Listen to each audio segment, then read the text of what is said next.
దేవదానవ సైన్యాలకు భీకర యుద్ధం జరిగింది. బాణ ఖడ్గ ప్రాస ముసల పరశ్వథ గద పట్టిష శూల చక్ర శక్తి తోమర ముద్గర భిందిపాల హలాది దారుణాయుధాలతో అందరూ తీవ్రంగా తలపడ్డారు. రకరకాల అస్త్రాలతో పరస్పరం సంహరించుకుంటున్నారు. మహిషాసురుడి సేనాని చిక్షురుడు గజారూఢుడై ఇంద్రుణ్ణి ఎదిరించి ఒకేసారి 5 బాణాలతో ఆయనను గాయపరచాడు.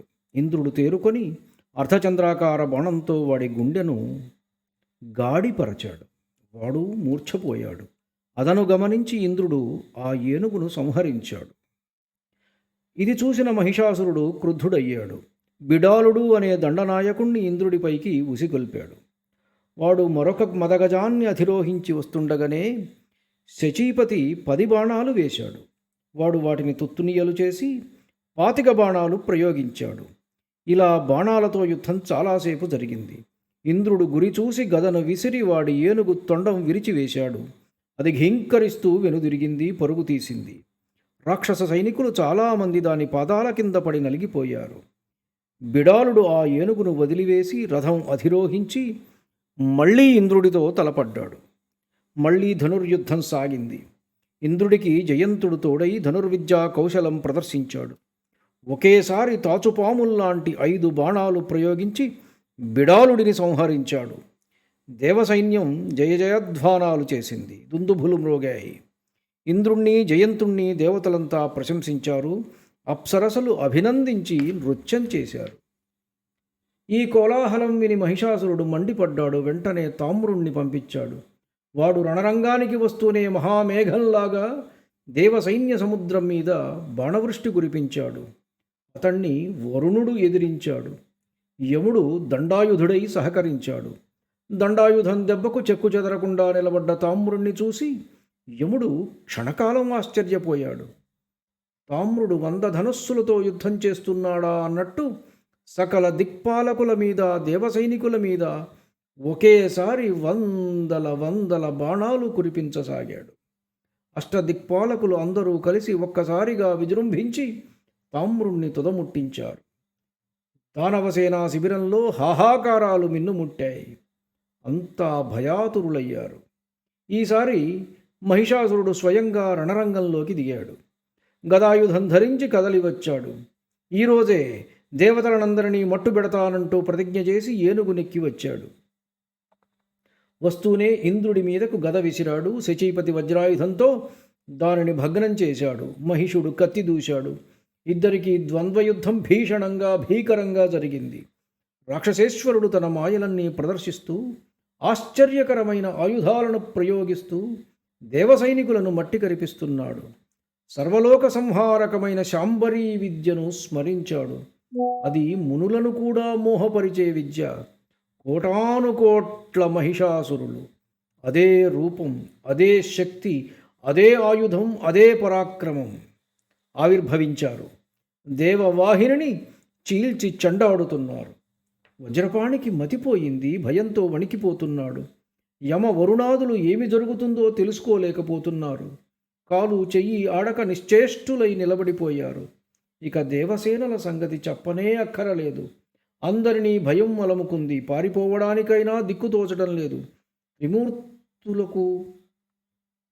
త్రిమూర్తులను తలచుకుంటున్నారు.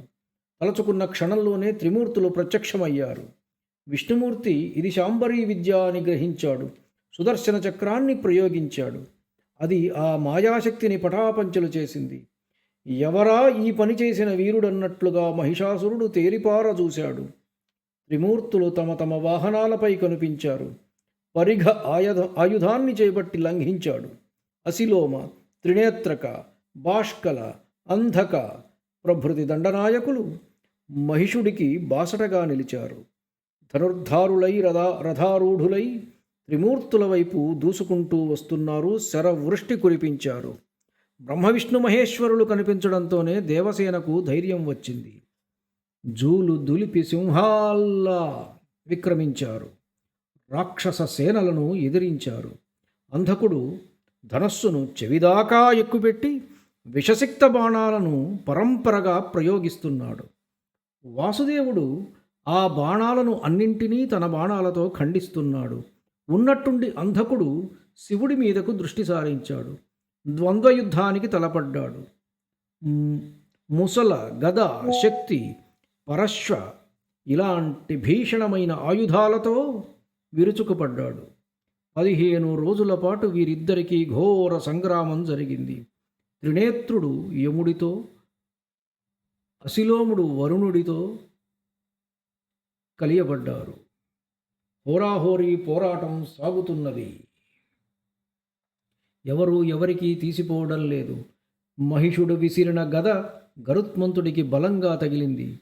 బాధ తట్టుకోలేక గట్టిగా మూలిగి నిట్టూర్చాడు.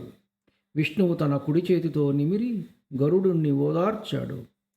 క్షణంలోనే గరుడు తేరుకున్నాడు. శ్రీహరి తన శాంగధనస్సును అందుకొని దశదిశలకు బాణాలను పిడుగుల్లా కురిపించాడు. ఇది చూసి అంధకుడు శివుణ్ణి వదిలివేసి మళ్ళీ విష్ణుమూర్తి వైపు దృష్టి సారించాడు.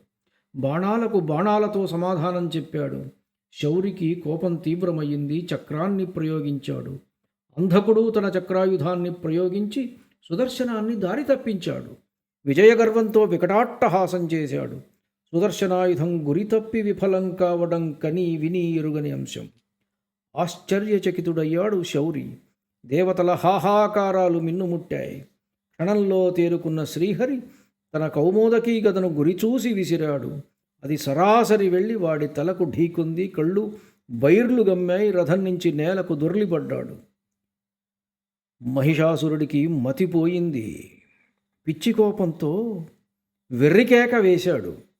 రంకెలు వేస్తూ రమానాథుడి వైపు దూసుకుంటూ వచ్చాడు. శ్రీహరి విశిఖవృష్టి కురిపించాడు. కానీ వాడు చెక్కు చెదరలేదు. దున్నపోతు మీద జడివాన అన్నట్లుగా అయింది. ఈసారి విష్ణుమూర్తి కౌమోదకితో వాడి శిరస్సు మీద బలంగా మోదాడు. వాడు స్పృహ కోల్పోయాడు. దేవతలు కేరింతలు కొట్టారు. దైత్యులు హాహాకారాలు చేశారు. కానీ మరుక్షణంలోనే మహిషుడు తేరుకున్నాడు. పరిఘను రివురివ్వున తిప్పి విసిరాడు. అది సూటిగా వచ్చి శౌరి శిరస్సుకు తగిలింది. తగలడమేమిటి? మూర్ఛపోయాడు. గరుత్మంతుడు పరిస్థితి గమనించి రణరంగం నుంచి తప్పించాడు. దేవతల హాహాకారాలు, రాక్షసుల ఓహోకారాలు మిన్నుముట్టాయి. ఇంద్రాదులు భయంతో గడగడలాడారు. వలవలా విలపించారు. శంకరుడు ఓదార్చి ధైర్యం చెప్పాడు. త్రిశూలం ధరించి మహిషుణ్ణి ఎదిరించాడు. బలం కొద్దీ శిరస్సు మీద పొడిచాడు. వాడు తప్పించుకొని శక్తి ఆయుధం విసిరాడు. అది వచ్చి శివుడి వక్షస్థలాన్ని తాకింది. రాక్షసుడు విజయగర్వంతో వికటాట్టహాసం చేశాడు. కానీ శంకరుడు చలించలేదు. కోపంతో కళ్ళు ఎర్రబడ్డాయి. త్రిశూలంతో మళ్ళీ పొడిచాడు. వాడు మళ్ళీ తప్పించుకున్నాడు. అంతలోకి మూర్ఛ నుంచి తేరుకున్న విష్ణుమూర్తి రణరంగానికి తిరిగి వచ్చాడు. హరిహరులనిద్దరినీ చూడటంతో మహిషాసురుడికి యుద్ధోత్సాహం ఉరకలు వేసింది. తన మహిష రూపాన్ని ధరించాడు. తోక జాడించాడు. దిక్కులు పగిలేటట్లుగా, దేవతలు భయపడేటట్లుగా భైరవనాదం చేశాడు. ప్రళయకాలమేఘల్లా నల్లని రూపంతో ఆ మహాకాయుడు కొమ్ములు విసురుతూ పర్వతాలను పెళ్లగిస్తూ హరిహరుల మీదికి లంఘించాడు. విష్ణుమూర్తి ధనస్సును మండలాకారంగా ఎక్కుపెట్టి బాణ పరంపర కురిపించాడు. అవి అతడిని ఏమీ చెయ్యలేకపోయాయి. ఒక గిరిశిఖరాన్ని పడగొట్టి తోకతో మిలిపెట్టి రివ్వున విసిరాడు. అది గిరగిరా తిరుగుతూ హరిహరులపైకి దూసుకుంటూ వస్తోంది. విష్ణుమూర్తి ఒక్కసారిగా లక్షల సంఖ్యలో తీవ్ర శరాలు ప్రయోగించి దానిని తుత్తునియలు చేశాడు. ఏమాత్రం వ్యవధి ఇవ్వకుండా సుదర్శన చక్రాన్ని ప్రయోగించాడు. అది సరాసరి వెళ్ళి మహిషాసురుడిని కొమ్ముల మధ్య తాకింది. వాడు మూర్ఛపోయాడు. కానీ అంతలోనే తేరుకున్నాడు. మానవ రూపం ధరించి లేచి నిలబడ్డాడు. కొత్తగా పర్వతం ఏదో భూమిని చీల్చుకొని లేచింది అన్నట్లుగా అనిపించింది. చేతిలో ఒక మహాగద ఉన్నది. కారుమేఘంలా గర్జించాడు. దీనికి ధీటుగా శ్రీహరి తన పాంచజన్యం పూరించాడు. ఆ ధ్వనికి రాక్షసులందరూ గడగడలాడారు. ఋషులు, దేవతలు సంతసించారు. పాంచజన్య శంఖధ్వనికి తన రాక్షస సేనలు భయపడటం గమనించిన మహిషాసురుడు వారికి ధైర్యం కలిగించాలని క్షణకాలం ఆలోచించాడు. వెంటనే మానవ రూపాన్ని విడిచిపెట్టి సింహరూపం ధరించాడు. సింహగర్జన చేశాడు. జూలు దులిపి దేవ సైన్యం మీదికి మెరుపు దాడి చేశాడు. దేవతలంతా కకావికలై పరుగులు తీశారు. అందిన వారిని అందినట్లుగా దంతాలతో నఖాలతో చీల్చి చెండాడుతున్నాడు. ఆకాశంలోకి బంతిలా ఎగిరి గరుత్మంతుణ్ణి పంజా విసిరి కొట్టాడు. గరుడు రక్తసిక్తుడయ్యాడు. గోళ్లు గీరుకొని శ్రీహరి చేతులకు గాయాలు అయ్యాయి. నెత్తురు ప్రవాహాలు కట్టింది. పరమక్రుద్ధుడై చక్రాయుధం విసిరేలోగా రాక్షసుడు మళ్ళీ మహిషమై కొమ్ములు విసిరాడు. అవి గుండెలకు పొడుచుకున్నాయి. విష్ణుమూర్తి విలవిలలాడాడు. గరుత్మంతుడు రివ్వున వెనుదిరిగి తన స్వామిని విష్ణులోకానికి తీసుకొని పోయాడు. విష్ణుమూర్తి పలాయనం చిత్తగించేసరికి శంకరుడు భయపడ్డాడు. వీడిని సంహరించడం మన వల్ల కాదు అనుకున్నాడు. త్రిశూలం భుజాన వేసుకుని కైలాసం చేరుకున్నాడు. బ్రహ్మదేవుడు హంసను తోలుకుంటూ తన లోకానికి వెళ్ళిపోయాడు. ఇంద్రుడొక్కడు వజ్రాయుధం చేతపుచ్చుకొని రణరంగంలో నిలబడ్డాడు. వరుణుడు పాశహస్తుడై, యముడు దండధారుడై, యక్ష పావక సూర్య చంద్రాదులతో కలిసి నిలబడ్డారు. రాక్షసుణ్ణి ఎదిరించాలి అనే దృఢ సంకల్పంతో నిలబడ్డారు. కానీ త్రిమూర్తులు పారిపోవడం రాక్షస సేనలకు ఉత్సాహాన్ని అందించింది. వివిధ ఆయుధాలతో వికటాట్టహాసాలతో విజృంభించారు. అయితే అమర సైనికులు ధీటుగా నిలిచి పోరాటం సాగించారు. ధనుష్టంకారాలు, ముష్టిఘాతాలు, ఖడ్గ ప్రహారాలు, గజఘీంకారాలు దిక్కులు పిక్కటిల్లాయి. మహిషాసురుడు విజయము వీరస్వర్గము అన్నట్లుగా చెలరేగిపోయాడు. కొమ్ములతో పర్వత శిఖరాలు విరిచి దేవతల మీద పడేటట్లుగా కాళ్లతో తన్నుతున్నాడు. తోకను రెక్కించి విష్ణుచక్రంలా తిప్పుతుంటే వందలు వేలుగా దేవతల శరీరాలు చీల్చుకుపోతున్నాయి. కాలి డెక్కలతో ఎంతమందిని మట్టగిస్తున్నాడో లెక్కలేదు. దేవగంధర్వ వీరులు భయభ్రాంతులై కాలికి బుద్ధి చెబుతున్నారు. ఎటువారటే పారిపోతున్నారు. దేవేంద్రుడు కూడా ఇక వీడిని ఎదిరించడం నా వల్ల కాదు అనుకున్నాడు. రణరంగం విడిచిపెట్టి పలాయనం చిత్తగించాడు. నాయకుడే పారిపోతే మనం ఏం చేస్తామంటూ యమ వరుణ కుబేరాదులందరూ బెదిరిపోయారు. త్వరగా చెదిరిపోయారు. మహిషాసురుడు విజయగర్జన చేశాడు. పారిపోతూ శచీపతి వదిలిపెట్టిన ఐరావతాన్ని, ఉచ్చైశ్రవాన్ని స్వాధీనపరుచుకున్నాడు. మానుష రూపం ధరించి ఇంద్రగజాన్ని అధిరోహించి తన పట్టణానికి వెళ్ళిపోయాడు. వెంటనే బయలుదేరి స్వర్గానికి వెళ్ళి ఇంద్రాసనం మీద కూర్చున్నాడు. సురరాజ్యాన్ని స్వాధీనం చేసుకున్నాడు. దేవతల పదవులలో తన దానవులను నియమించాడు. 100 ఏళ్లు జరిగిన ఘోర సంగ్రామంలో విజయం సాధించి మహిషుడు ఎలాగైతేనేమి తన కోరిక తీర్చుకున్నాడు. ఇంద్ర పదవి చేజిక్కించుకున్నాడు. దేవతలందరూ స్వర్గాన్ని విడిచిపెట్టి కాంతిశీకులై ఎటటో వెళ్ళిపోయారు.